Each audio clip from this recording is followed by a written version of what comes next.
अब जिस समय बच्चा जन्म लिया है, अब उसके मुंह में आवाज नहीं है, कुछ बोल नहीं सकता है, उसको भूख लगी है या प्यास लगी है, वह कुछ बोल नहीं सकता है, केवल रोना जानता है।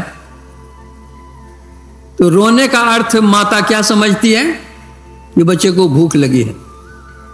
अरे भूख लगेगी, प्यास लगेगी, पेट में दर्द है कि सिर में दर्द है, वो तो सबके कारण से रो सकता है, लेकिन माँ वो अर्थ नहीं जानती है। माँ यह समझती है हमारा बच्चा भूख के लिए कारण से रो रहा है, तो उसको दूध पिलाती है। मान लीजिए बच्चे के पेट में अगर वायु विकार हो, उस कारण से रो रहा हो और माँ दूध पिलाती है,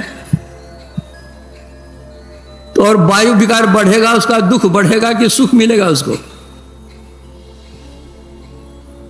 तुलसीदास जी कहते हैं, जननी ने जाने पीर, शोक के ही हेतु शिशु रोदन करे, शोक करे अधिक उपाय, जाते अधिक तब छाती जरे, विविध उपाय। बच्चा रो रहा है, मां दूध पिला रही। गुरु महाराज कहते थे, एक बार वे ट्रेन से यात्रा कर रहे थे, कटिहार स्टेशन पर गुरु महाराज बैठे हुए थे ट्रेन की प्रतीक्षा में, और भी लोग थे।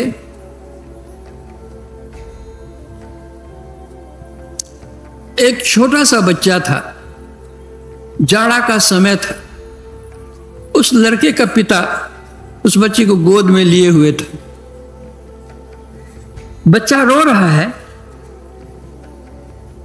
तो बोतल में दूध था, वो उसके मुंह में लगाता है, घूंटता है, थोड़ी देर चुप रहता है, फिर रोने लगता है। तो गुरु महाराज पूछते हैं उससे कि अरे इतना नन्हा मुन्ना को लेकर के तुम कहाँ जाड़े के समय में जा रहे हो, कहाँ से ला रहे हो? तो वो बेचारा यात्री कहता है कि बाबा इस बच्चे की मां मर गई है, इसकी मौसी ने कहा कि ला दो मेरे यहां तो मैं पाल दूंगी, इस कारण से इस बच्चे को लेकर के मैं इसकी मौसी के यहां गया। अब उसके मौसी के मन में क्या हुआ पता नहीं, उसने कहा कि मैं नहीं पाल सकूंगी, तो अब मैं अपने बच्चे को क्या करता, वही लेकर के लौट रहा हूं। तो गुरु महाराज पूछते हैं कि जो रोता है तुम इसको दूध पिला दे, इतना सवेरे सवेरे दूध तुमको कहां से आया? बोला बाबा कल घर से चले थे ना, वही दूध साथ में ले लिए थे दूध पिलाने के लिए बच्चे को। अरे कल का दूध और जाड़ा का समय, कल सारा दिन बीत गया, रात बीत गई, और अभी तुम सब ठंडा दूध पिला रहे हो, तो पेट में दर्द होगा बच्चे को, क्या होगा? चुप होगा बच्चा कैसे? मत पिलाओ दूध, मत पिलाओ। गुरु महाराज के हृदय में दया आ गई उस बच्चे को देख करके। अब बच्चा जो रोता था एकाएक उसको उल्टी हो गई, जो दूध पेट में जमा था उसका बसिया दूध, वह सब निकल गया, बच्चा सो गया चुपचाप।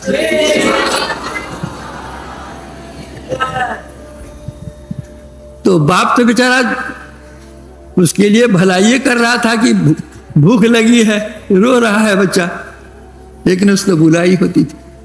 उसी तरह से माँ जानती है कि बच्चे को भूख लगी है, वो दूध पिलाती है, वायु विकार से बेचारा रो रहा है, दुख पर दुख हो रहा है, सुख नहीं मिल रहा है। अगर भूख ही लगी है तो बचपन की जो भूख है वह दूध की भूख है, दूध पिला दीजिए, बच्चा खुश हो गया। लेकिन भूख शब्द का अर्थ बड़ा विशाल है। भूख शब्द तो मामूली है, दो ही अक्षर का तो है, भद्र उ का रखो भूख, लेकिन इसका अर्थ बहुत लंबा चौड़ा है।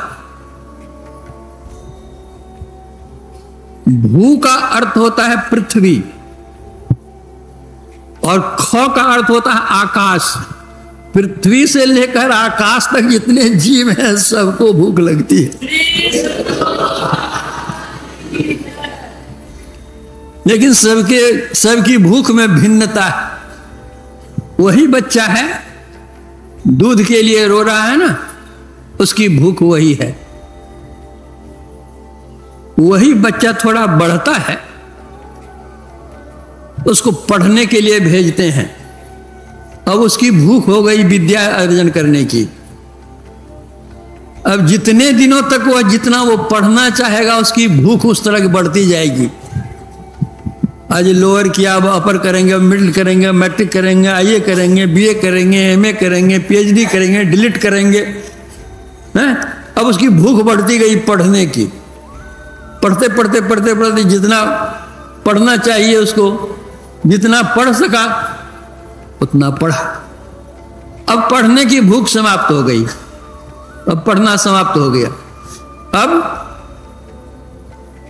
धनार्जन की भूख जग गई। अब उस धनार्जन के लिए वह नौकरी करे कि खेती करे कि व्यापार करे, कुछ न कुछ उपार्जन तो वह करेगा। उसकी भूख लगी अब उसको,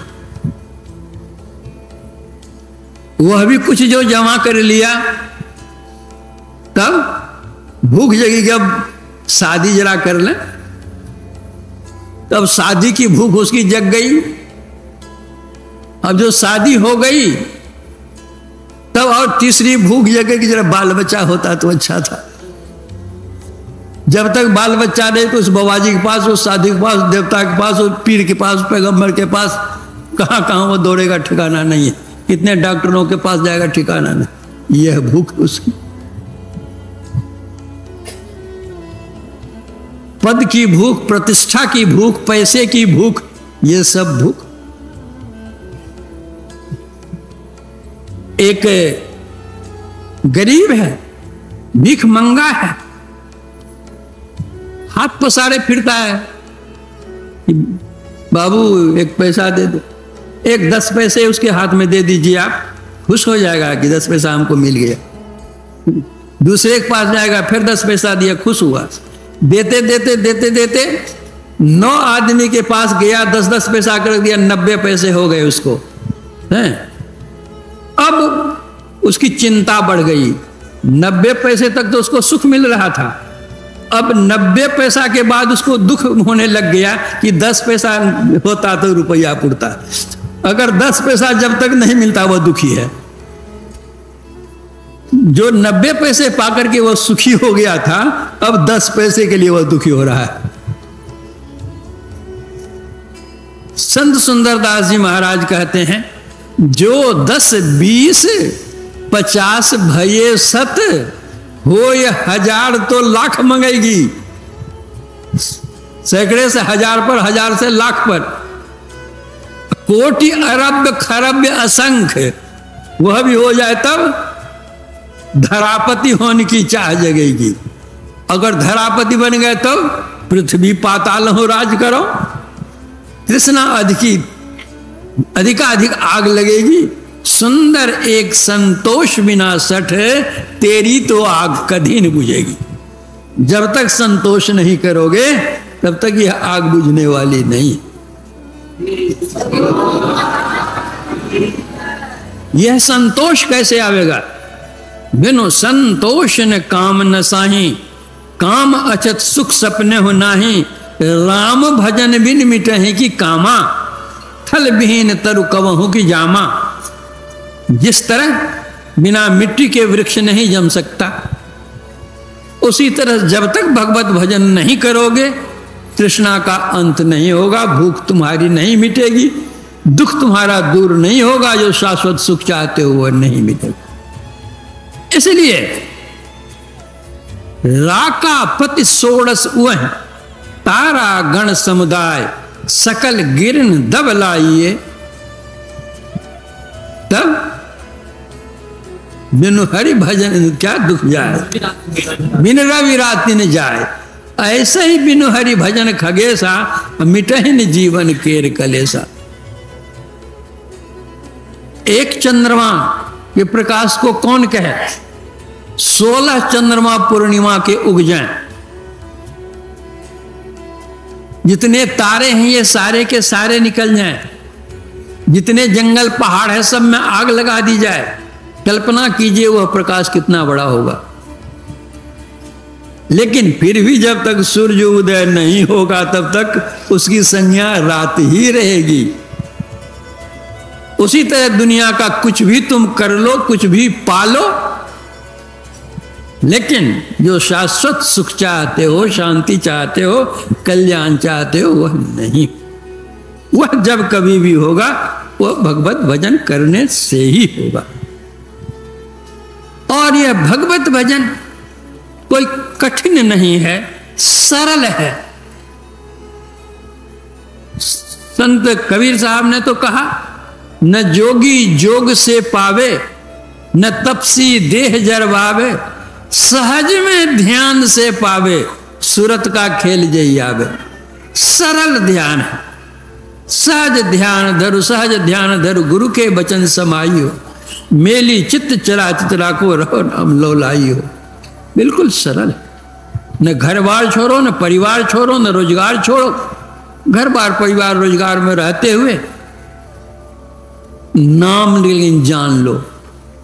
कैसे भगवान का नाम लोगे, ईश्वर का नाम लोगे, परमात्मा का नाम लोगे? ये जो जानकार क्रियावान शुद्धाचारी हैं, संत सदगुरु हैं, उनसे जान लो और करो। गुरु जाप मानस ध्यान मानस, कीजिए दृढ़ साध कर, इनका प्रथम अभ्यास कर श्रुत शुद्ध करना चाहिए। घटतम प्रकाश वो शब्द पट, त्रय जीव पर है छा रहे, कर दृष्टि अर्धुन योग साधन, ये हटाना चाहिए। इनके हटे माया हटेगी, अब प्रभु से होगी एकता, फिर द्वैतता नहीं कुछ रहेगी। असमन दृढ़ चाहिए। मानस जप करो, मानस ध्यान करो, दृष्टि योग करो, नादान संदान करो, अपना चरित्र को पवित्र रखो, जीवन यापन के लिए कुछ कुछ पवित्र कमाई करो। यह क्रिया कोई कठिन क्रिया नहीं है, सहज क्रिया है, सरल क्रिया है, लेकिन समझने में लोगों को जरा कुछ कठिन मालूम पड़ती है। कुछ कठिन, कोई कठिन नहीं। राजस्थान की कथा है। राजस्थान में एक बड़े धनी आदमी थे। जो उनका शरीर छूटने लगा, उन्होंने कहा कि हमारे जो धन है, हमारा आधा धन तो हमारे पुत्र को दे देना, धन का चौथा हिस्सा हमारा जो फलाना नौकर उसको दे देना, और धन का पांचवा हिस्सा जो है फलानी दाई है उसको दे देना। शरीर छूट गया, धन का बंटवारा हो गया। तो जैसे हम लोगों के यहाँ गाय भैंस लोग पालते हैं, तो राजस्थान में ऊंट भी पालते हैं लोग। तो उनके पास में 19 ऊंट थे। सब बंटवारा हो गया, केवल वही 19 ऊंट बच गए। तो अब 19 ऊंट का बंटवारा कर दो, आधा दे दो लड़के को, चौथा दे दो नौकर को, पांचवा हिस्सा दे दो दाई को। तब 19 का आधा होता है 9.5। तो पंच लोगों ने कहा कि ये 9.5 ऊंट होते हैं जी तुम्हारे हिस्से में, तो आधा का दाम दे करके 10 पूरा ले लो, चाहे तब तुम ही दाम ले करके 9 ले लो और दाम दे दो। उसने कहा कि नहीं, मैं जो लूंगा तो मैं 9.5 का 9.5 लूंगा, न मैं पैसे दूंगा न पैसे लूंगा, हमको तो ऊंट चाहिए। और गांव के पंच लोग पंचायती करते करते थक गए, लड़के को समझाते समझाते थक गए। वो कहा हम लूंगा तो ऊंट, न पैसे मैं दूंगा न पैसे मैं लूंगा, मुझको तो ऊंट की जरूरत। कोई नहीं समझा सका। तो दूसरे गांव में एक रहते थे जो पंचायती कोई नहीं कर सकते थे, वे आकर के पंचायती तय कर देते थे। तो उनके पास गया और कहा कि ऐसे ऐसे हमारे यहाँ हो रहा है। तो देखो भाई, आज तो मैं नहीं जाऊंगा, कल जाऊंगा, और कल 4 बजे दिन में सब कोई बैठना मैं भी आ जाऊंगा, जो फैसला कर दूंगा। तो वहां के लोग ऊंट की सवारी भी करते हैं। जैसे हम लोग बैल जोतते हैं खेत में या हल में या गाड़ी में, उसी तरह वे लोग क्या करते हैं, सवारी भी करते हैं और जोतते भी हैं। तो जो सरपंच थे या क्या थे गांव के, वे अपने ऊंट पर सवार होकर के आए। लोग सब पंच सब बैठे हुए थे, ये भी जाकर बैठ गए। कहा क्या पंचायती करनी है सो कहिए। कहा यही है, 19 ऊंट का बंटवारा करना है, आधा लड़का को देना है, चौथा नौकर को देना है और 5वां हिस्सा दाई को देना है। यही है, 19 ऊंट बचे हुए हैं, 19 का आधा 9.5 होता है। इससे कहते हैं तो ना ये पैसा लेना चाहता है ना पैसा देना चाहता, कहता हम लेंगे तो ऊंट लेंगे। यही, अब कोई बात नहीं, सरल इसका हिसाब है। हाँ तो जो करना कर दिया आपको, इसीलिए तो बुलाया। बोला मेरा 1 ऊंट इसमें मिला दो, कितना हुआ? बोला 20 हो गए। तो दे दो आधा, क्या कहते हैं लड़के को, 10 तो उसको चाहिए, ले लो बच्चे 10। ले लिया 10। तो चौथा हिस्सा दे दो नौकर को, 20 का चौथा हिस्सा 5, 5वां हिस्सा दे दो दाई को, 5वां हिस्सा 4, 10 उसको, 5 उसको, 4 उसको, 10 5 15 4 19 ऊंट का बंटवारा हो गया।